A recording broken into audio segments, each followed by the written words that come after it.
Okay. Hi, everyone. Welcome to the latest UK Political Studies Association Political Psychology workshop. Delighted to have you all here today. Delighted to welcome Rachel Gibson from the University of Manchester, who many of you will either know or you know of her work. Rachel's the Professor of Politics at Manchester, Director of the Cathy Marsh Institute for Social Research. And the focus of her research, as lots of you will know, is on the impact of the internet on campaigns, political parties, voting behaviour. And she's currently leading a 5-year European Research Council project on digital campaigning and electoral democracy. And this paper is part of that project. So thanks, Rachel. Lovely to have you here. Look forward very much to hearing about this very interesting research project. Over to you. Thanks. Thank you, Ben.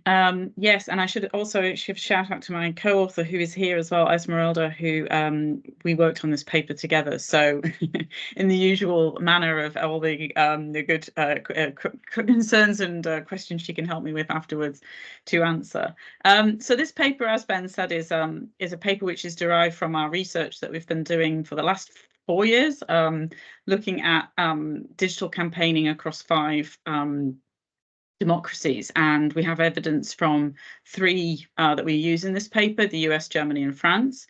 And this paper is also a kind of a sort of step into some new terrain for Esmeralda and I, in the sense that it's a political, it draws on political psychology and psychological literature, and that is a kind of area that it's not one that I'm overly familiar with, but I think it's a very relevant area for understanding the impact and perceptions of targeting and micro-targeting, which is sort of what this paper is about, and indeed what the DICE project is about. In many ways, is about this kind of rise of personalized, individualized targeting by political campaigns.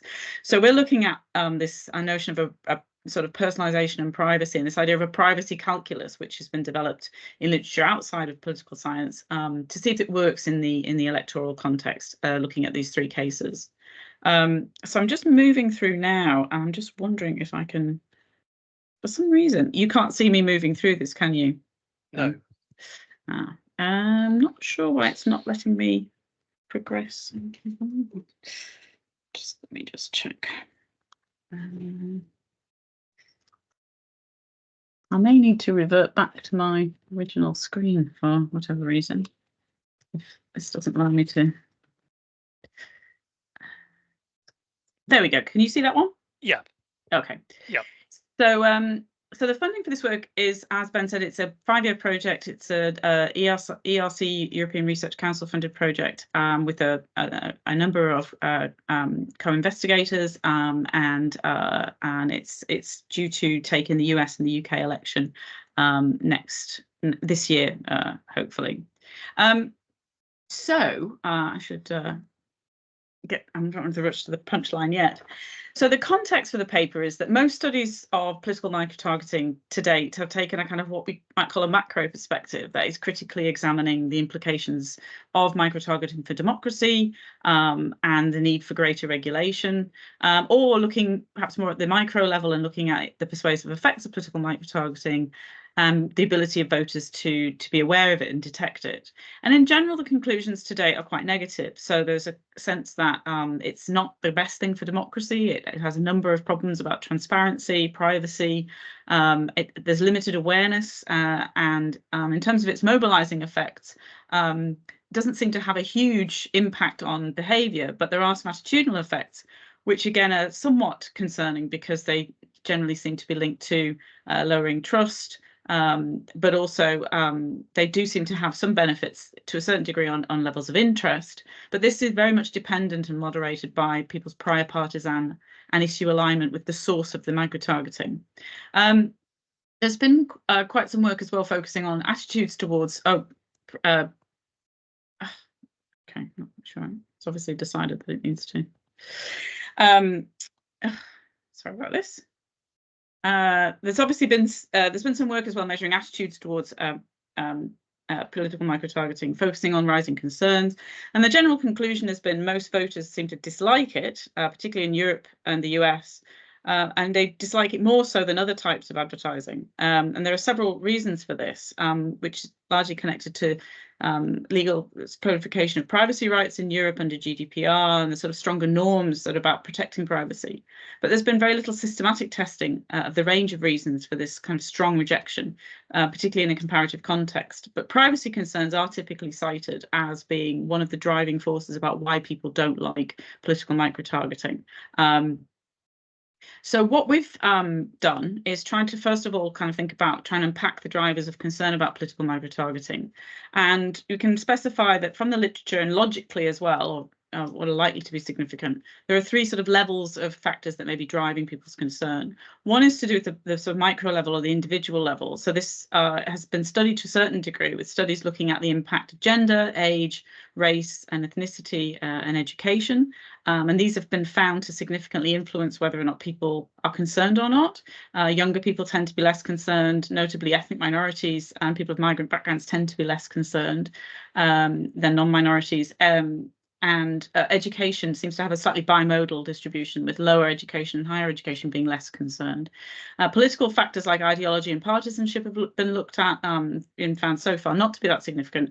And trust in politics and political actors, social media platforms, we would expect to be significant, but haven't really been looked at. And then more psychological factors, so the relevance of personality, people's fears of manipulation, and particularly privacy violations are often cited as behind why people might be concerned about political microtargeting. At the kind of meso level, we have this organizational aspect, which is the kind of who's doing it. So is it a party that you don't like? Is it a social media platform that has too much sort of power and influence, that is sort of seen as a big tech company?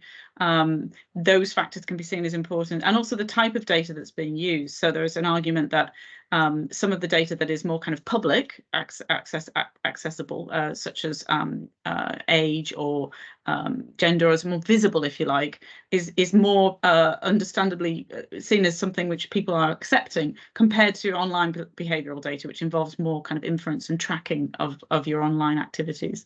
And then finally, there's these macro level concerns, which are the kind of national level cultural norms in a country about privacy and sharing of data. And these are sort of very much interlinked with legal and kind of regulatory restrictions on political microtargeting, which, as I said, generally, it's a very kind of quite crude distinction, but they are sort of stronger in the European countries than in the case of the US. I'm just going to move through. So in terms of unpacking the privacy concern and the privacy calculus in political microtargeting, this is kind of the core of the interest that we have, in the sense that we think this is likely to play a role. People talk about privacy concerns as being one of the key things that is driving people to dislike or reject political microtargeting. And there's an assumption, I think, that the relationship is kind of linear and it's positive. So the more concerned you are about privacy, the more likely you are to not like political microtargeting. But there are some signs from literature, particularly the online behavioural advertising literature, so from a sort of consumer perspective and marketing studies, that certain factors clearly moderate those concerns about privacy in the online environment and when you're being targeted online. And the key concept that's been developed to understand how and why privacy matters in advertising is what's known as the privacy calculus, which is a cost-benefit analysis that people use to decide when the benefits of disclosing personal information outweigh the costs. And this has been used to explain information disclosure in a range of contexts. As I've said, online shopping is one of them, but also the disclosure of health information, and also when people sign up to social networks. Just trying to control my slides, which seem like they want to. So the question really is whether or not it actually applies in the political context. And this has not so far been tested. And there's a lack of attention to this, I think, is to a degree understandable, because political advertising in general is not seen as very popular. So kind of moving the needle to kind of making it more acceptable is likely to be a lot harder than in other contexts. So moderating factors are probably less likely. Also, making public rather than personalised appeals is, if you like, more rational for parties, because in a way, the chances of hitting your target if you go general are higher than if you try to target it around a personalized appeal and you miss target. So political actors and candidates are probably more likely to want to try to generalize their message rather than go really sort of full bore on micro targeting to an individual level, or even to a sort of very kind of micro group level, because of the risks attached to mistargeting. However, I think as political microtargeting is growing and there's increasing talk of curbing and banning it, I think it's important that we get a clear understanding of what motivates the concerns about political microtargeting and kind of how fixed or malleable these concerns are, because there is increasing talk about the need to ban it, to move to ban it. But as I said, we don't really have a huge understanding of what is driving the concerns. So prior studies that have looked at the factors that are linked with higher concerns about political microtargeting have kind of taken mostly what we might call an inductive approach, and sort of looked at concerns and then kind of examined those in sort of largely bivariate sort of correlations to a range of sort of standard socio-demographic variables and some degree political variables as well, ideology and partisanship being two of the most likely.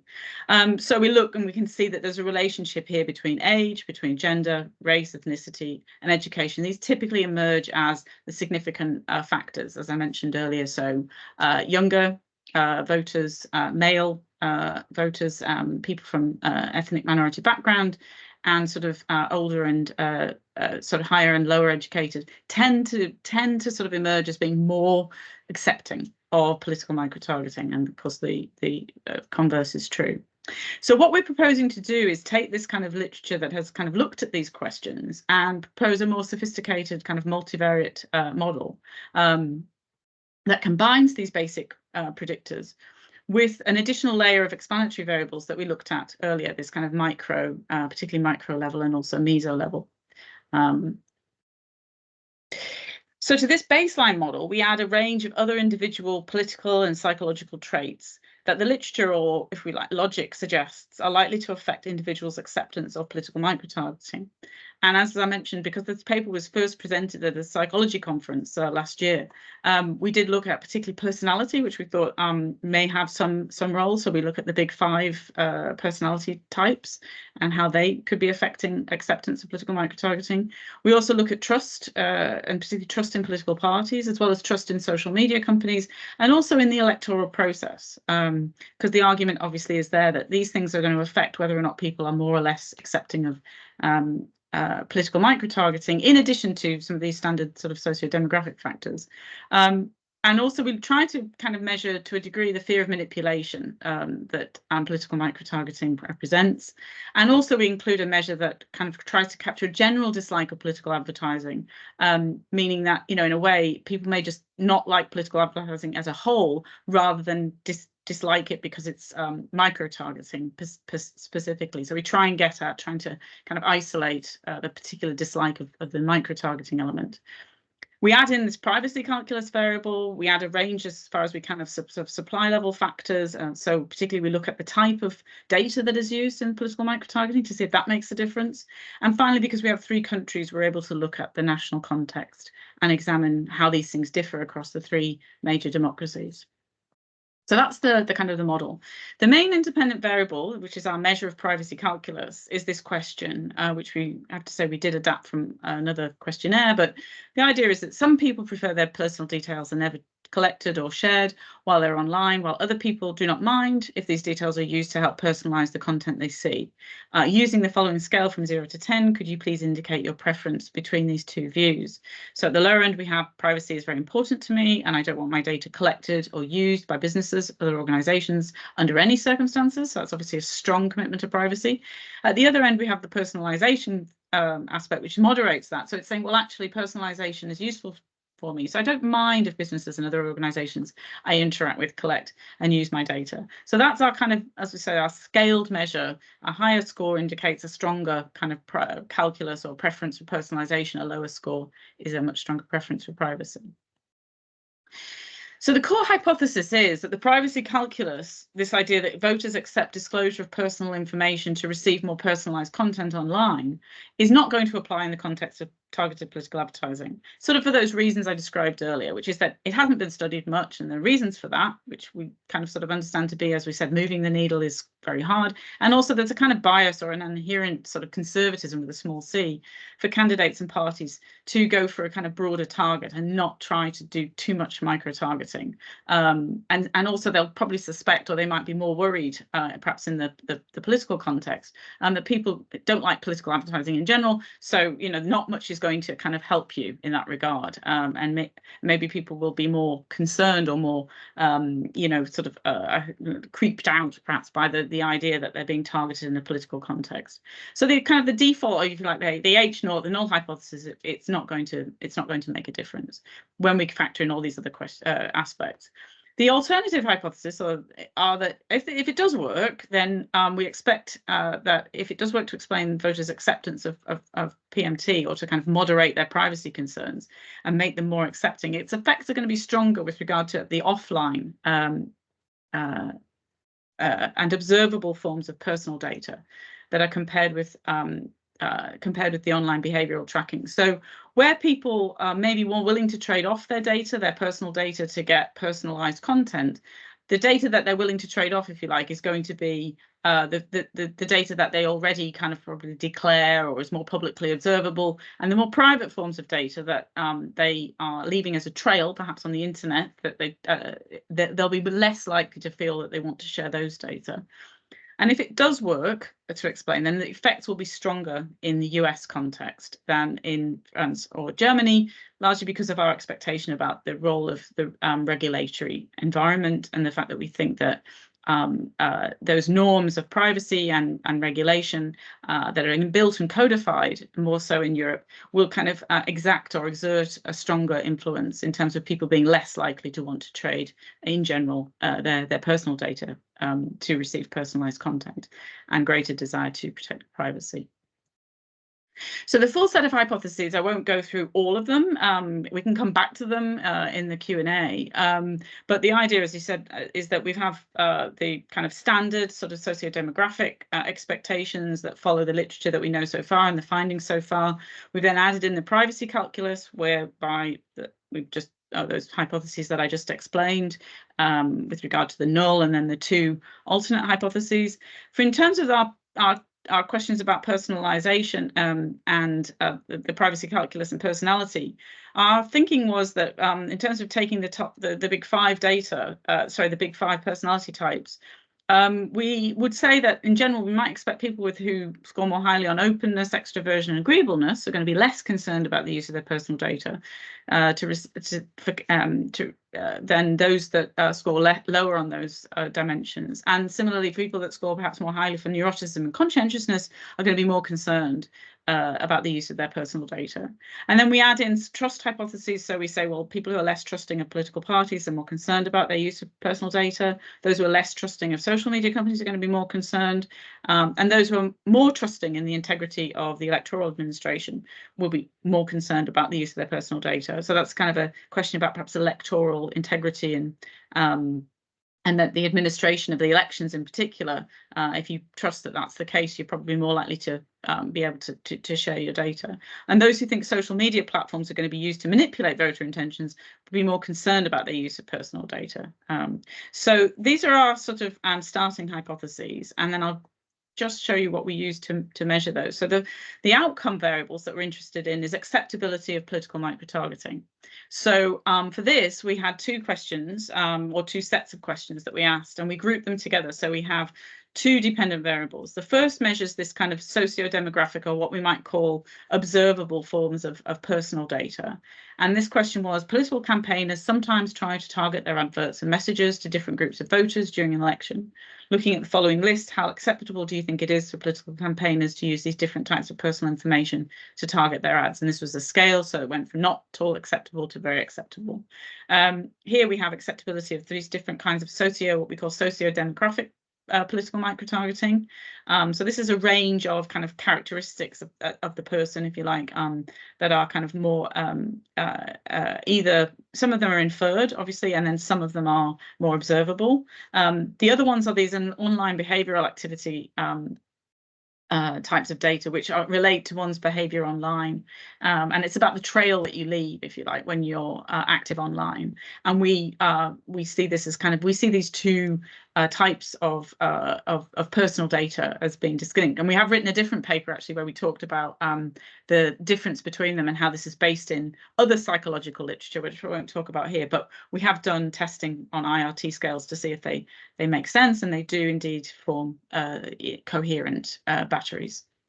So so this was our kind of dependent variable, and then what we did was we then used data from our 3 online surveys that had been fielded by YouGov. So in the periods leading up to the 3 elections, the US presidential election of 2020, the German federal election 2021, and the French presidential election 2022, we fielded the same battery of items in the US, in Germany, and in France.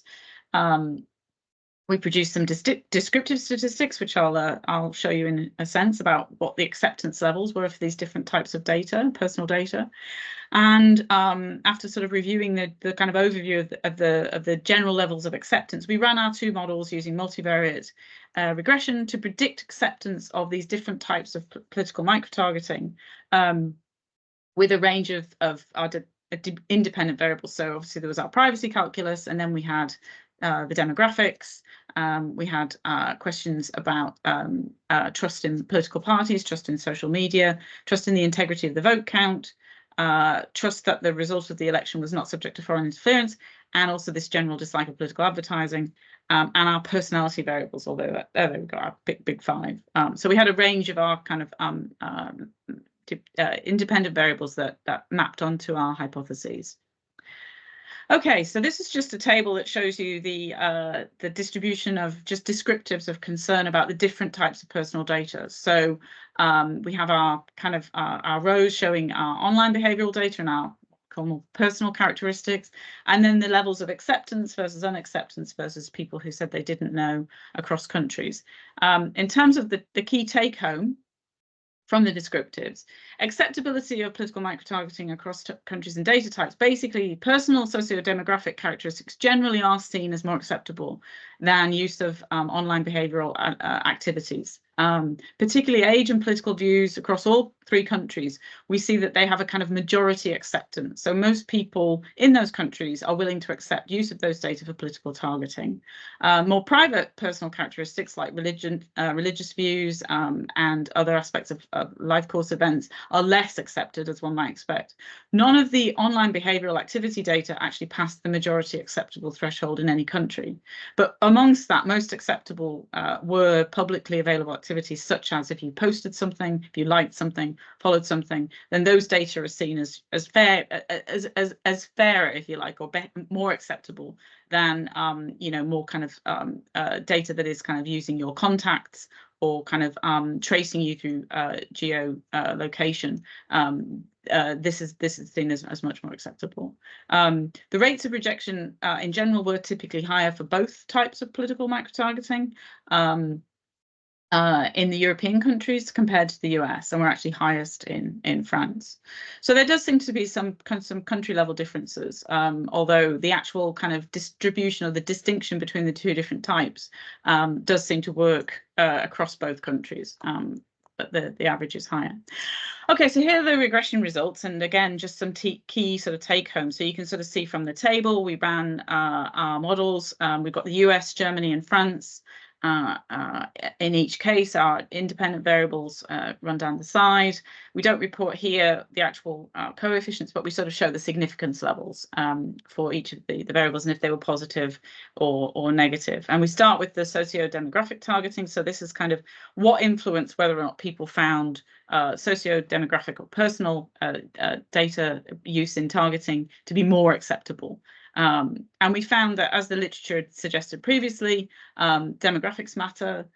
So younger male voters were typically more accepting of the use of these data, and education where it's significant.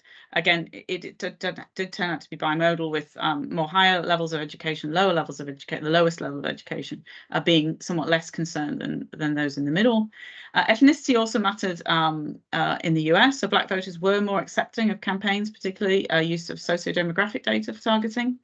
Ideological outlook was significant for France, but not for the other two countries. So basically, it seemed that it emerged in France that those on the right of the spectrum were generally more accepting than those on the left. The idea that generally, if you dislike political ads in general, you were less likely to accept, which completely is intuitive and makes sense. And also, if you had a higher trust in political parties and social media companies, this did increase acceptance significantly, again, which is in line with what we expected. There was no impact of trust in the integrity of the election administration, but there was a higher trust that there would be no election manipulation was linked to more acceptance of political microtargeting in France and Germany. Interestingly, the personality traits just washed out, so there was no implication or no consequence of other than Germany. It was slightly the case that less conscientious individuals appeared to be somewhat less likely to accept political microtargeting, but they really didn't emerge as particularly strong. But I suppose the key sort of take home was the privacy calculus worked. So those who were more willing to trade some privacy for personalized content are significantly more likely to find political microtargeting based on personal characteristics to be acceptable, controlling for these other factors. If we turn to the regression results for the acceptability of the online behavioral activity, so this is our second type of data sharing, personal data sharing, we can see that the results are somewhat similar, as we might expect, to those for personal data. So the demographics are similar in the sense that age is perhaps even more significant. So younger people are even more accepting, significantly more likely to accept use of these data than older people in the case of online behavioral activity. Ethnicity remains important, but it actually also emerges as important in Germany in that those with a migrant background emerge as more likely to favour or accept online behavioural activities to be used in political microtargeting than those of non-migrant background. And we come back to thinking about why this might be the case in the discussion. Ideological significance, again, is actually significant now in both European countries, but doesn't appear to be significant in the US. So it does emerge that those on the right appear to be more accepting of political microtargeting using type 2 data. Again, dislike of political ads lowers acceptance. And again, we find that the higher trust in political parties and social media companies leads to a higher acceptance of this type 2 targeting. So there's not that much difference going on really to the previous results. Only maybe some of the results are slightly more significant, I guess. There's more, as we might expect, the trust in the electoral administration. If you trust the integrity of the electoral administration, that leads to a lower acceptance of online behavioural targeting. And this is the case only for Germany, which we need to unpack a bit further. And the more likely that the more trust you have that the final result is not subject to manipulation is now linked to increased acceptance of the online behavioural targeting in the US. So as I said, I think some more thinking, we just need to look at that Germany finding again. Personality traits do emerge, however, as more important when it comes to online behavioural activities. So what we found was that, completely contrary to what we expected, less agreeable and less conscientious individuals appear to be more likely to accept the use of online behavioural data for political microtargeting. And this is the case in Germany and US, not necessarily in France, so it's country specific. And again, we sort of want to unpack that a bit. We sort of thought that in a sense, perhaps less conscientious individuals there could be perhaps an idea that that they're probably, if you're more conscientious, then you're more sort of exacting, and you're more understanding of who you're sharing your data with, and perhaps more particular. And if you're less sort of likely to be conscientious, you may be a little bit more open, or more not risk taking, but you don't see the consequences, or you're not as kind of likely to draw the dots. But there's definitely something that we need to think further about. But again, the privacy calculus works in that it's consistent and it has a slightly stronger effect. So those who are more willing to trade off some privacy for personalized content are significantly more likely to find political microtargeting that's based on online behavioral data to be acceptable. So in terms of the regression results, just drawing those kind of together, we sort of don't see very many major differences really for the socio-demographic data or the personal data versus the online behavioral activity data based political microtargeting. As I said, the latter is seen as less acceptable typically, but the factors that drive those concerns seem to be relatively similar. Age and gender repeatedly or consistently sort of matter. There's not really a clear pattern for education. Interesting, as I said, race and ethnicity matters in the US and also in Germany. And again, I'm going to come back to that in the discussion. Ideology does seem to matter more for European voters. Those on the right seem to be more accepting than left. Trust in parties and social media companies is, as one might expect, linked with higher acceptance, particularly for the online behavioural activity. And there is some evidence that where fears of electoral manipulation are high, this does lower acceptance for online behavioural activities being used for targeting in particular. Some personality traits are important. As I said, conscientiousness emerges and agreeableness in a minus or in a negative fashion. So less conscientious, less agreeable people are more open to the use. And as I said, the privacy calculus works. So we sort of kind of felt that that was kind of an interesting, it was a hypothesis that we would quite, in a way, sort of the fact that the null hypothesis was it on H4, it's not been confirmed, is in a way is the more interesting kind of, sort of finding that we want to sort of take forward out of this research. But our other expectations about it operates more strongly with regard to OBA. I don't think you can necessarily claim that fully. I mean, there's a slightly stronger coefficient, but it operates in both contexts. It operates towards both types of data in terms of sharing both types of data. And also it operates seemingly across the US, Netherlands and Germany. So it's not necessarily the case that it seems to be that the coefficients are stronger in the US. So some conclusions, and basically, as I said, H0, the null hypothesis is rejected. So contrary to expectations, the privacy calculus works in the context of political advertising. So this kind of more simplistic or sort of linear understanding of privacy fears as driving concerns about political microtargeting probably should be reevaluated. Those who value their privacy very highly, as you'd expect, are less accepting of their personal data being used by campaigns for targeting purposes. However, the more willing individuals are to trade off some privacy to receive personalised content, the more likely they are to find it acceptable that they would share their personal data with political campaigns. This holds when we factor in age, gender, education, ideology, general dislike of political advertising, personality type, and trust in political parties, social media, integrity of electoral administration, and fears about election manipulation. So H1 and as I said, HA1, HA2, the idea that different forms of data will this will be moderated by different forms of data, or be moderated across countries, are rejected. So the calculus, if anything, appears to operate actually slightly more strongly in relation to online behavioural activity, and is significant within European countries as within the US.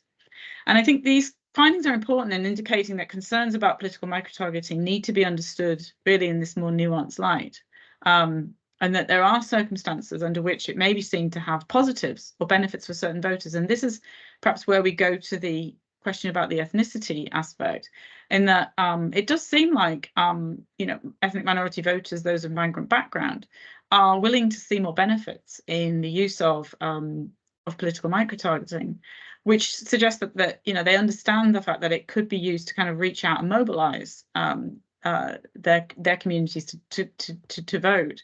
And thus this idea that you want to call for a ban and heavily restrict it may not be necessarily the answer. It's, as I said here, the kind of the proverbial sledgehammer to crack them up. There may be certain circumstances where it's perceived as being legitimate, and indeed it is legitimate because it is mobilizing people to come out and vote that might not otherwise have done. So in terms of the next steps, thinking this through, we think it would be interesting to compare the overall proportion of people that say, that they prefer to trade off that they would be willing to trade off some privacy for personalization, and the kind of profile. So who are these people? In terms of, we need to unpack that variable and have a look and see who's actually under kind of sitting at the top end of the scale and who's at the other end of the scale. And the interesting part that we need to consider, I think, is do they actually report also high levels of personalized campaign content? Because we have measures in our surveys of whether or not people were contacted online and if they perceive that as personalized.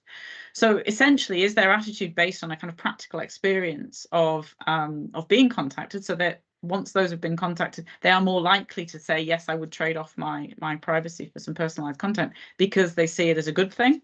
Or is it actually those that have been experiencing that are more rejecting of it, right? So actually the experience of it makes you less likely to endorse it. So it's more of a kind of people thinking in the abstract, this is a good idea, but those that actually experience it find it to be a negative experience. And we can look at that. And then I think the other question really is about what type of personalization it is that people are actually valuing. So when we say, it's a very broad brush in the sense of saying, I'm willing to trade off some privacy to get personalized content that's of value to me. Well, that personalized content, it could be that it's particular information about your own concerns as an individual or as a family. So it's very much kind of sort of narrow, interest based, and sort of pocketbook kind of sort of matters.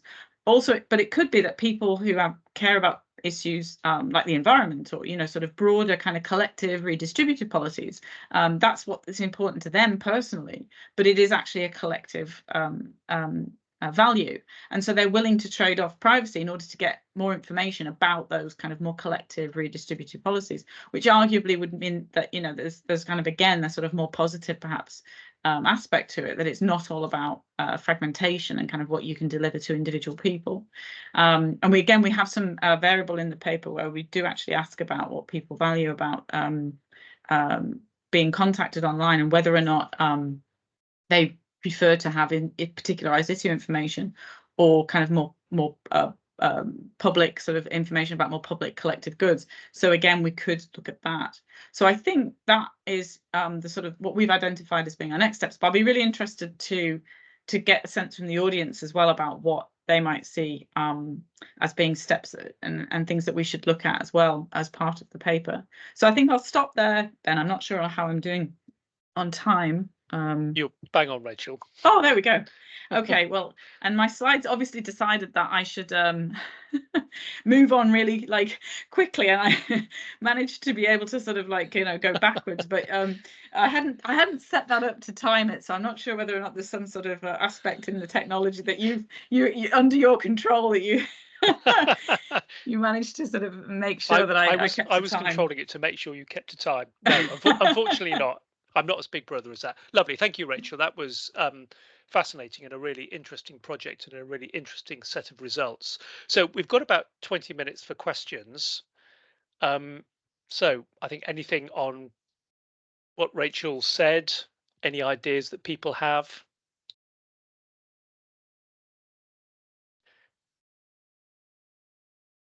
I've stunned them all into silence. Always the way. Oh, Dominic. I see your hand, Dominic. Good afternoon. Hello. Nice to see you. Thanks for the presentation. It's really interesting. And obviously I recall last seeing you online and talking about this subject when you were at the initial stages. And it's really interesting to see what you've been doing.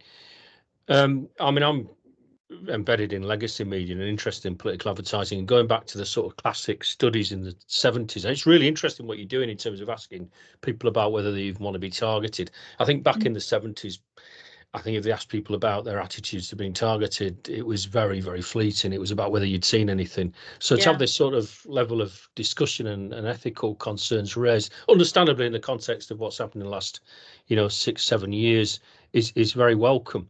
What I was thinking though, and linking back to the point about the 70s, is when they did study or tried to study impacts and effects inevitably, rather than the ethics of it, they'd look at the distinction between low involvement voters, or high involvement, of course, and also heavy media users. And there was an idea that low involvement plus heavy media use, i.e. media was television, then a lot of these studies were done in the States, would mean that that was where political advertising could have an impact. And I just wondered, I know you haven't done that kind of study in this instance, but I wondered if you looked at that in terms of your audience, in terms of their involvement and media usage, in terms of also linked to that, the range of platforms, of course. What were the platforms, whether that's a consideration. I don't even know if that's possible or relevant here, but I'm just interested if you've got anything to say about that aspect to this. Yeah, No, that's, I mean, we haven't looked at, like you say, the low, do you mean low engagement and high engagement with media sources in terms of like, you know, like if you watch a lot of TV, read a lot of Yep, news, absolutely, that kind yeah. of thing. So we do have those data though, because the survey, we do ask about people's like use of different kinds of news, particularly news and political information, not like more generally. But so we can measure that and sort of work out that, you know, I mean, in a sense, I suppose the education factor, it's not going to, you know, it doesn't completely proxy, but it is a sort of indicator that it doesn't emerge as hugely of a driver, and it seems to have this kind of slightly I wouldn't say it's a sort of contrary relationship, but there does seem to be now more evidence about this idea of highest levels and lowest levels seem to be kind of more accepting. And I don't know if that might sort of give us some guidance as to perhaps you could develop a hypothesis that we could sort of test, which might be along the lines that similarly that, you know, the education factor seems to kind of be a factor in the sense that it's this thing that there's a slight kind of complacency or sort of assumption amongst those of higher education. Well, it's not going to be something that I need to worry about, kind of sort of thing. And so they tend to be more accepting because they sort of feel like they understand political advertising more, and so they won't be as subject to sort of to. And then those of kind of lower engagement are perhaps just not really kind of thinking about it too much, and they don't mind, and there's a sort of indifference. And so this kind of middle group are the ones that almost like by default, because those two ends are kind of higher, they kind of emerge as perhaps the less accepting, not meaning that they themselves are coming out and thinking about this like, oh, we're going to be less accepting or whatever, but it's just that they end up kind of sort of being that group that are kind of caught in the middle. So there may be something about that with regard to kind of media use, that you can sort of see that those people who are high media use consumers who read a lot would sort of have a sense of, yes, you know, this is out there, but I don't necessarily need to be worried because, well, I can manage it. I'm not going to be subject to this kind of manipulation. And those who are not really paying attention are just kind of like, yeah, they're accepting because they just don't really think it's an issue or they haven't really thought about it.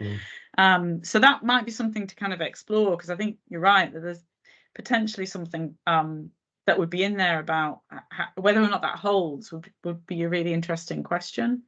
Yeah, I mean, and we, as I said, we do, because the data that we have are actually quite the survey is quite extensive, and we have it for those 3 countries, plus we'll be getting the UK this year, and we've also got Poland as well.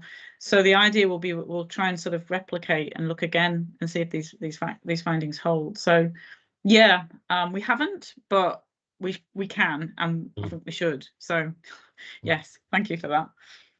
I was thinking with the heavy users of media, more specifically people who weren't necessarily that engaged in politics, but were really on social media all the time. Oh, I see. It's like we've got as well. I mean, that's linked to your point, but also looking at that side of it. Yeah. Who might be exposed to politics because they don't traditionally look or seek out any sort of traditional politics information, even in elections. And it's just a thought. If nobody else has got a question, I've got a quick one just to follow up. I mean, one of the things we're talking about the regulation. I mean, it's quite funny. I mean, thinking from a British perspective, Ofcom's had a bit of a, well, it's had an intervention, hasn't it, today? And indeed, you know, whether it can do anything practically. I mean, the whole issue here about PMT regulation. I mean, wow, where would you start? I know. But what's happened with the companies and indeed marketers is they've been consciously making interventions in this area. I mean, DuckDuckGo, Apple, other corporations are saying we won't track you, and I wondered to what extent that's a context for your research, that people are now more conscious if they're going online, they can tick the relevant boxes and protect themselves, and so they're much more at ease with this kind of what would have been perceived when it was less well known about invasion. Yeah, I do think again, I think perceptions of regulation and people's kind of feeling that they can do something to protect themselves against this are probably higher now than they've ever been. But I'd sort of still probably say that they're still not that high in general, because I know in addition, as I was reading through this, there's also this idea of I think it's the privacy paradox. I don't know if you've kind of come with, but there's this kind of argument that in fact people will say, you know, oh, you know, I need to make sure that I'm protecting my privacy. Privacy is important to me, but actually the evidence shows that when push comes to shove and they can do something about it, they actually don't take some basic steps that they should.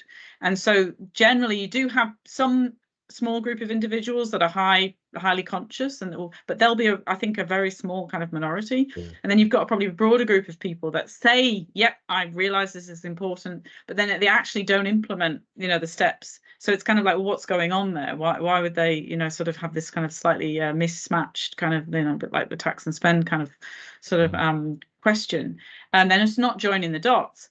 And I suppose then you sort of come to a question, well, is regulation then still required? Because even if people are saying that they understand and they feel like it's more important, if they're not actually undertaking the steps, then who needs to do that? So we do, and again, in the survey, we do have a set of questions that gets at this kind of, have you done X and Y and Z in your, so arguably, you know, what we could look at sort of, again, the people who are kind of sort of more willing to trade off their privacy. Are they kind of more likely to have taken steps to protect their privacy? So it is your argument. But you're right. I mean, I think this kind of idea, I think there's more nuance about it's just taking the, you know, they're talking now. I mean, the European Commissioner, I think, was saying, you know, for data protection, was saying we should just ban it, political micro-targeting. But you know, there's obviously the argument that there's a whole free speech sort of thing, but there's obviously some finding here which we thought was really interesting about these kind of ethnic minority groups that obviously do see that it potentially could have a benefit. And the point, I suppose, is that if used properly, right, like it can actually have this mobilizing positive impact. It depends again on, so maybe it is something about making, I mean, how do you regulate that? You know, is another question. But I would argue, I would agree with you that more people are conscious of regulation and the fact that they can do more. One other thing I'd just add into the mix is that we did a study where we were looking at 25 countries. Actually, it was part of this North Face project, and we took factors that were sort of understanding how, if you like, accepting people were of micro-targeting versus how sort of concerned they were. And what we found was that we did a very crude sort of distinction between countries that have high levels of data protection and low levels of data protection.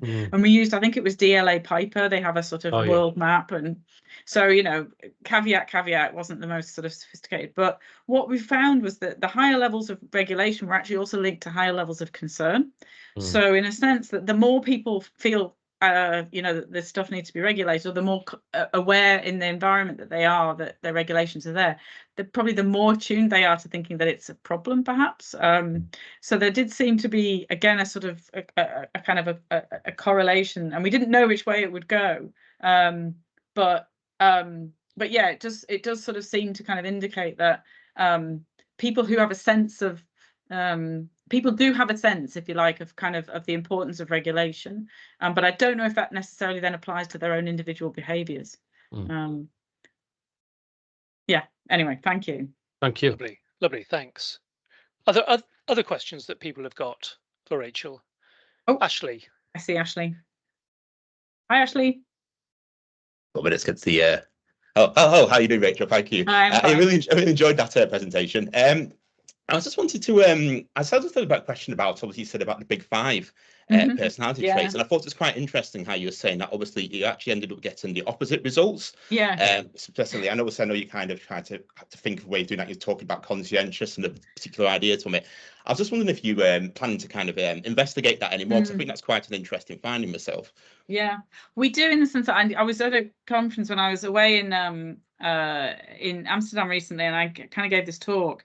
And I remember somebody at the event was sort of saying that they had a kind of I was particularly around agreeableness and conscientiousness, and we were sort of having this debate about, like, well, why would people who are less agreeable or less conscientious, you know, sort of be kind of more likely to kind of accept? And they were saying that there was a sort of argument that perhaps agreeableness or lower agreeableness goes with like a higher narcissism, right? So that you're sort of more likely to sort of think, yes, I'm the most important person in the room and I don't care about anybody else. And so in a way, perhaps micro-targeting is that thing. It's all about you, right? It's about your personal contact. or it's something. So people who are kind of more inclined to kind of like value themselves and sort of think highly of themselves and have like a higher sort of narcissism, perhaps are less agreeable people, perhaps less conscientious.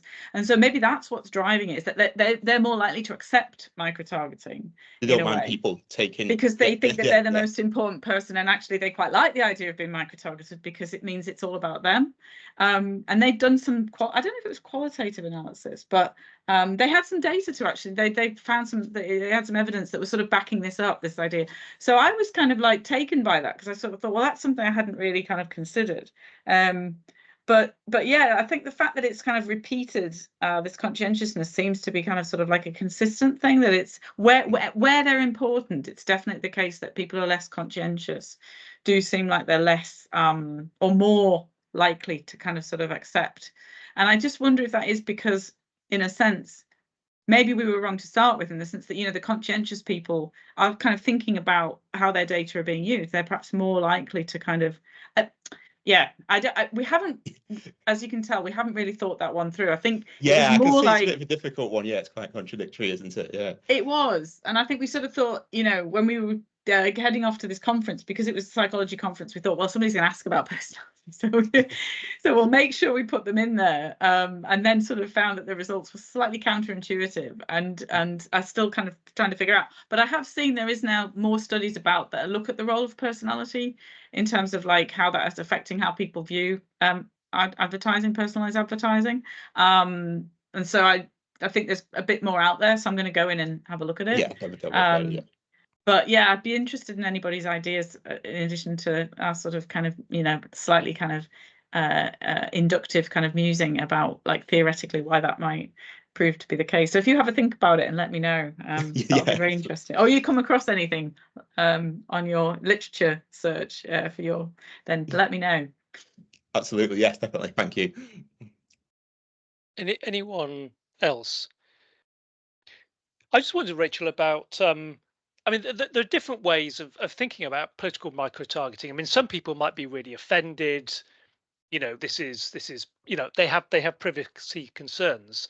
Other people, of course, I mean, most of us, when we go shopping, of course, whether we like it or know about it or not, we are completely subjected to this micro-targeting. It's just commercial micro-targeting rather than political micro-targeting. And for a lot of people, that's a good thing, because it means I'm only shown advertisements for things that I actually like. And I wondered whether in the political realm, there might be some evidence of that as well, that particularly if you're a strong partisan, you don't really want to see the other side, so you're actually quite in favor of political micro-targeting. Whereas of course, if you're a floating voter, you're undecided, you switch between parties, you're presumably more likely to be, you know, against micro-targeting because you want to see the other side. That sounds very much like a political scientist professor talking. I suspect it's not nearly as neat as that, but you can see that if people are already niche partisan actors, they're probably not going to they're probably more likely to be in favor of political micro-targeting than people who are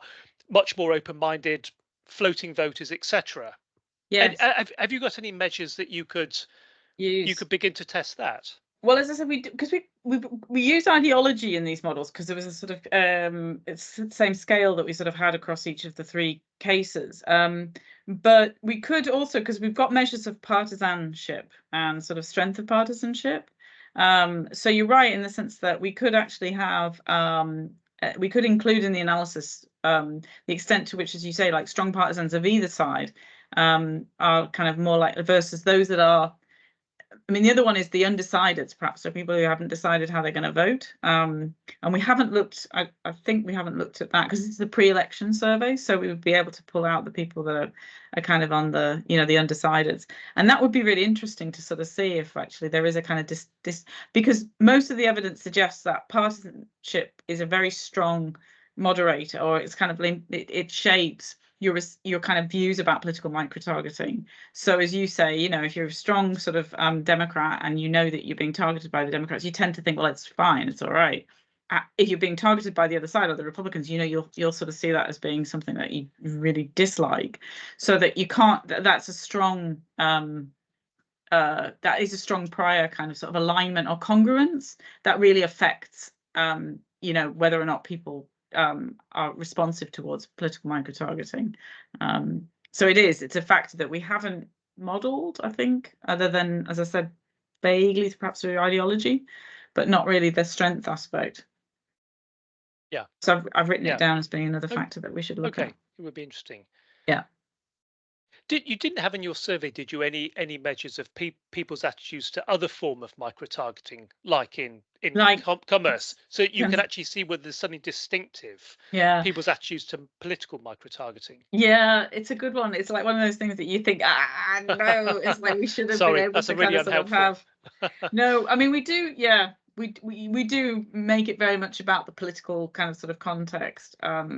Looking back again, yes, you're right. It would have been nice to kind of vary that. We do have some funding that in the last year we're going to do some analysis of with some survey experiments, and we haven't quite decided exactly what they might involve. But what we have been thinking a little bit about is the use of political advertising, but the idea of AI and the extent to which people are more accepting of AI in a consumer sort of context, or a kind of informational, electoral commission type of factual data, versus in the political environment, a campaign specifically. What are they less likely or more likely? Do they see it as more truthful? Do they see it as more believable, more credible? Do they like it more? So exactly that, since having not had it in these surveys, I think that's one thing that I've been considering, is that might be a really interesting thing to look at, is people's attitudes towards political micro-targeting, but building on that, the AI sort of aspect to it, and whether or not they like or dislike that more or less, or find it more or less credible than other types of advertising. Because I think so I've kind of learnt a little bit the lesson now. So we've got a last ditch probably attempt. And actually saying that as well, sorry, but we do have some surveys that we're still yet to run in the US and the UK, and it might be that we could ask one, we could sneak in one question, which just asks almost like a control factor of, how either do you feel like you've been contacted about, but in a consumer targeted way rather than political.